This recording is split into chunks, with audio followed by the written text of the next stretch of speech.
Study करा कैसी भरती सांगा तुम्ही उभं राहून सांगा कशी भरती होणार आहे.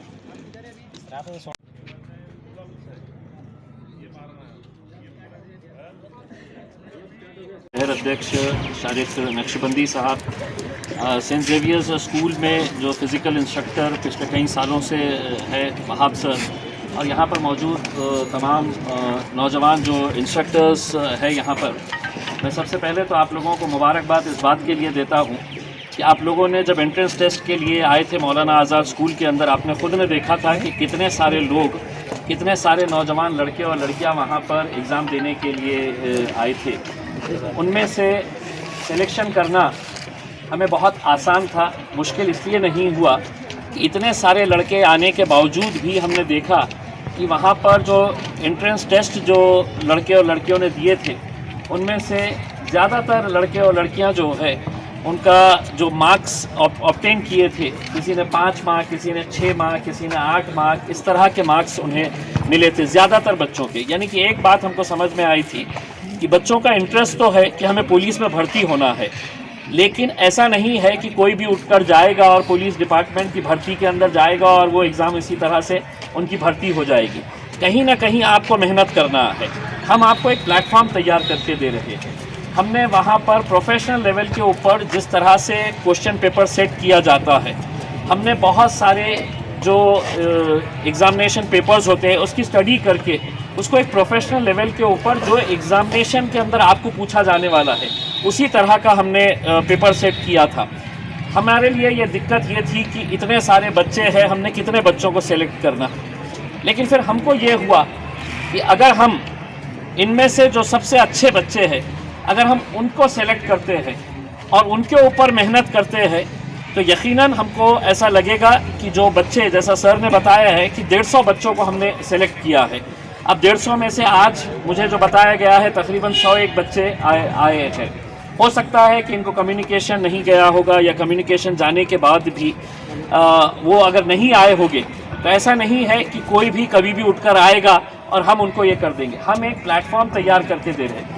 देखिए, अगर आप फीस देते हैं किसी काम के लिए तो आप है तो लड़ सकते हैं, लेकिन हम आपको एक प्लेटफॉर्म दे रहे हैं और टोटली फ्री प्लेटफॉर्म दे रहे हैं. उसमें बहुत ही प्रोफेशनल लेवल के ऊपर जितने बच्चे यहाँ पर आएंगे वो ये समझ के ना आए कि अब हमारा सिलेक्शन हो गया है, हम अपने मर्ज़ी के हिसाब से आज आना है तो आज आएंगे, नहीं आना है तो नहीं आएंगे, फिर कल आएंगे, फिर परसों आएंगे. बिल्कुल नहीं. मैंने अपनी पूरी टीम को बोल कर रखा हूँ, इसके अंदर डिसिप्लिन के मामले के अंदर कोई कॉम्प्रोमाइज़ नहीं होगा. अगर टीचर्स ने, अगर आपको 4 बजे की क्लास है, आपको 3:45 बजे यहाँ पर आना पड़ेगा. वरना टीचर्स को हमने साफ कह दिए है कि अगर पुलिस डिपार्टमेंट के अंदर जाना है आपको, तो सबसे पहले डिसिप्लिन आपको अपने अंदर तैयार करना पड़ेगा. और ये मैं आपको इसलिए कह रहा हूँ, ये सब आपके फ़ायदे के मामले में है. अगर आप ये समझेंगे कि मेरा सिलेक्शन हो गया है, तो मेरे पास जिन लोगों का सिलेक्शन नहीं हुआ है, डेली मेरे ऑफिस के ऊपर इतने सारे नौजवान लड़के और लड़कियां आते हैं ये रिक्वेस्ट लेकर कि हमारा भी नंबर उसके अंदर लगवा दीजिएगा करके. तो जितने बच्चे यहाँ से आउट हो गए, अपना डिसिप्लिन अगर नहीं फॉलो करेंगे, या जितनी बच्चियाँ यहाँ से आउट होगी, उसके बदले में कोई दूसरा बच्चा आपकी जगह लेने वाला है. तो आपको ये ख्याल रखना है कि आपका खुद का डिसिप्लिन आपको बहुत मायने रखता है. सलीम सर ने बताया है कि हमको खुद नहीं पता है कि कौन सी ऐसी संस्था होंगी कि जो टोटली ये प्लेटफॉर्म आपको प्रोवाइड करके दे, और बिल्कुल प्रोफेशनल लेवल के ऊपर. ऐसा नहीं है कि आपको यहाँ पर बुला लिया जाएगा. जो ट्रेंड इंस्ट्रक्टर्स है, चाहे वो रिटर्न की थियरी के अंदर अभी जो हमारे नौजवान टीचर्स ने बताया है, वो प्रोफेशनल लेवल के ऊपर आपको थियरी का भी समझाएंगे कि रिटर्न एग्जामिनेशन आपको किस तरह से देना पड़ता है. और फिज़िकल इंस्ट्रक्शन के बारे में भी आपको बहुत मेहनत करने की ज़रूरत है. सर ने कहा कि सिर्फ हम आपको यही नहीं दे रहे हैं. अब मैं आपको ये भी बताना चाहता हूँ कि आप जब ट्रेनिंग करेंगे, आप ट्रेनिंग करने के लिए आएंगे, तो आपको पूरा ट्रैक सूट भी जो है वो हमारे दुआ बैंक की तरफ से दिया जाएगा. आपका जो टी शर्ट रहेगा, आपका ट्रैक पैंट रहेगा, ट्रैक कोट रहेगा, वो पूरा हमारी तरफ से दिया जाएगा. बस आपको क्या करना है, तो आपको मेहनत करना है. देखिए, हमारे लिए भी ये पहला एक्सपीरियंस है और मुझे ख़राब इस बात का लगा कि मैं तो चाहता था कि जितने बच्चे आए उन सबको हम ट्रेनिंग के लिए दें, लेकिन हमारी भी लिमिटेशंस है, अपनी लिमिटेशंस है। उन लिमिटेशंस को देखते हुए हमने ये 150 बच्चों का और बच्चियों का हमने सिलेक्शन किया है। जिनको ऐसा लगेगा कि ये हमारे हिसाब से टाइम नहीं है, वो अभी से ही बता दें, ताकि है तो आपकी जगह के हम किसी दूसरे बच्चे को हम ले सकते हैं।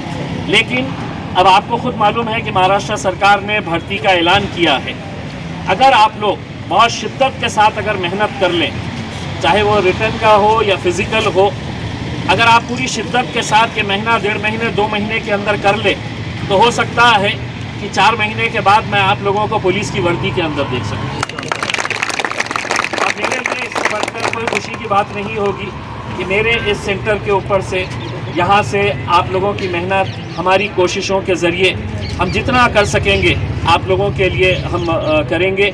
मैं मौलाना आज़ाद कॉलेज के बारी सर और मौलाना आज़ाद कॉलेज के प्रिंसिपल स्टाफ का तहे दिल से शुक्रिया अदा करता हूँ कि आप लोगों ने ये जगह हमको प्रोवाइड करके दी है।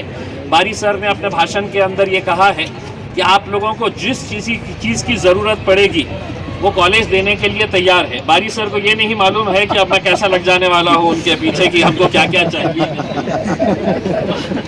तो हम आप लोगों को जो ये दे रहे हैं, मैं समझता हूँ कि सलीम सर के नेतृत्व के अंदर एक पूरी टीम अच्छी तरीके से तैयार करके, वहाब सर भी सामने रहते हैं, मुकीम देशमुख साहब भी सामने रहते हैं, जिला परिषद के अंदर एडिशनल सीईओ के रैंक के ऊपर रह चुके हैं।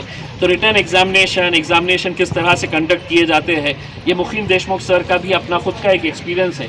तो जितने ऐसे लोग हैं जिनका एक्सपीरियंसेस, और आगे चल के आप लोगों का जैसे जैसे आप लोगों का ये ट्रेनिंग चलता रहेगा, मैं अपने तौर के ऊपर औरंगाबाद के पुलिस कमिश्नर हो या डीसीपी हो, एसीपीज हो, जो ये एग्ज़ाम कंडक्ट करते हैं, हम उनको भी बुलाएंगे, उनका भी प्रेजेंटेशन, उनके भी लेक्चर्स लगाएंगे, ताकि ज़्यादा से ज़्यादा आप लोगों को फ़ायदा हो। सिर्फ अपने अंदर एक ये पैदा कर लीजिएगा, एक विश्वास पैदा कर लीजिएगा, एक जज्बा पैदा कर लीजिएगा और एक सोच पैदा कर लीजिएगा कि मैं इस सेंटर के अंदर आया हूँ, 3 महीने के बाद मैं पुलिस की वर्दी के अंदर रहूँगा, मतलब रहूँगा। ये सोच अपने अंदर, और ये सोच अगर आ गई आप लोगों के अंदर, ये जज्बा अगर आ गया कि yes I can do it and I will do it, तो यकीन मानिए आपको कोई नहीं हरा सकता है। बस हमारी तरफ से जितना होना है हम हमारी तरफ से पूरी तरीके से हम करेंगे। किसी भी तरह का इनडिसिप्लिन ना मैं यहाँ पे बर्दाश्त करता हूँ, ना मैं मेरे किसी सेंटर के ऊपर बर्दाश्त करता हूँ। आपकी पंक्चुअलिटी, आपका डिसिप्लिन आपको आगे लेकर जाने वाला है। ये आप लोग गार्ड बांध के रख लें। एक अच्छा प्लेटफॉर्म आप लोगों को मिला है, एक स्वर्ण संधि आप लोगों को मिली है। खुश नसीब समझिएगा कि इतने 1000 बच्चे आए थे, उसमें से हमारा सिलेक्शन हुआ है करके। हम भी चाहते तो किसी प्रोफेशनल एक एजेंसी के साथ हम लोग टाई अप करके आप लोगों से फीस ले सकते थे, लेकिन मुझे मालूम है कि आप लोगों के लिए आज के इस दौर के अंदर, कोरोना के पीरियड के अंदर, लोगों के सामने कैसी कैसी कठिनाइयों का, दिक्कतों का सामना करना पड़ रहा है। अब आप लोगों की मेहनत आप लोगों को आगे लेकर जाएंगी। मेरी तमाम शुभकामनाएं आप लोगों के साथ है और रेगुलर बेसिस के ऊपर मैं आप लोगों के साथ भी इंटरेक्ट करते रहूँगा और आपका प्रोग्रेस भी दिखता रहूँगा। बहुत बहुत धन्यवाद।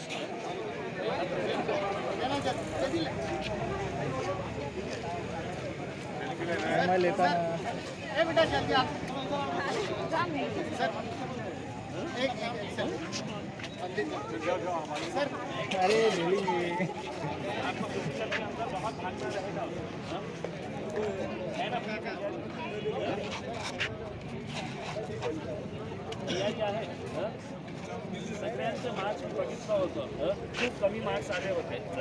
आपण कितीही प्रयत्न केले, आपण फिजिकलमध्ये प्रयत्न केले आणि रिटर्नमध्ये फेल झालं, तर दोघांमध्ये आपल्याला हे बॅलन्स